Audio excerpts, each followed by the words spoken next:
I've been dealing with nasal blockage for years, and it's always something that has just been, I'll handle it sometime down the road. It's no big deal. But with athletics and my lifestyle, I'd want to get as much breath in as I possibly can, and I just wasn't.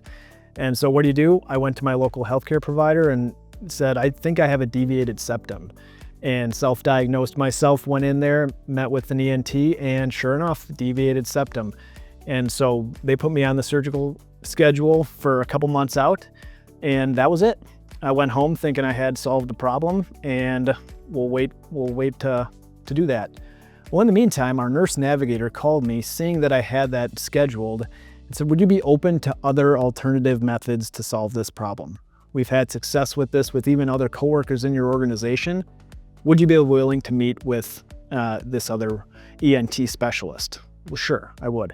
I was never told of any other alternatives, and so what can it hurt? And I've got a couple months before that surgery is scheduled anyways.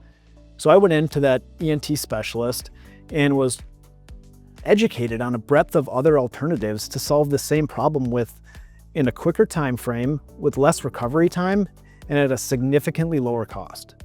And so I decided to investigate that avenue, and it was an outpatient procedure that got me to where I should have been based on what the ENT with the septoplasty, he told me where I'd be.